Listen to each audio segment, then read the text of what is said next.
Our nation's story of equality is filled with many defining characters. And for Richmonders, we can consider some of these characters hometown heroes, like Maggie Lena Walker. She was an educator, entrepreneur, inspiration, and my great-great-grandmother. Maggie was born at the end of the Civil War in the former capital of the Confederacy. Her mother, Elizabeth, was a freed slave who worked as a servant in the home of abolitionist and Union spy Elizabeth Van Lew. It was here that she met Maggie's stepfather, William. Tragically, when Maggie was only 11 years old, her stepfather was found dead in the James River, and it forced the family into bankruptcy. Maggie famously said, "I was not born with a silver spoon in my mouth, but with a clothes basket nearly upon my head." It was around this time that Maggie became involved at First African Baptist Church. The church became a cornerstone of her life and an indicator of her future work. She began as a Sunday school teacher, and upon graduating Richmond Colored Normal School, she began teaching grade school. At the time, women were forced to choose between a marriage and a career, so after only 3 years of teaching, Maggie was forced out of her position.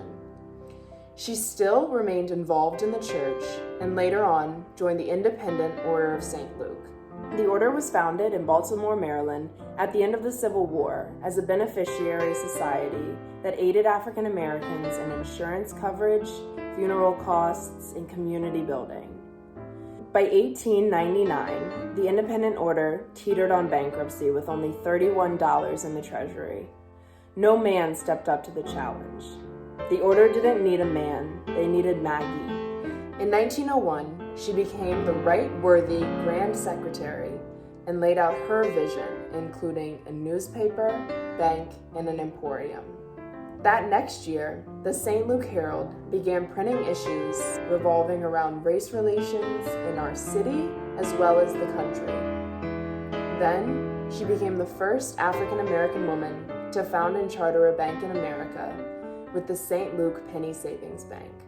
In April of 1905, Maggie opened her St. Luke Emporium on Broad Street. The Emporium featured brown-skinned mannequins, and along with all of her other entrepreneurial endeavors, it had mainly African-American women working in the stores. She realized that true change in our communities happened on the political scale. So when women got the right to vote in 1920, Maggie registered hundreds of Black women, but also decided to run for statewide office as the Superintendent of Education. Throughout her life's work, economic empowerment, education, racial and gender equality were at the center of her work. Even later in life, as she battled paralysis due to diabetes, she did not slow down. Her determination and perseverance is an inspiration to us all. And with her final words, she said, "Have faith, have hope, have courage, and carry on."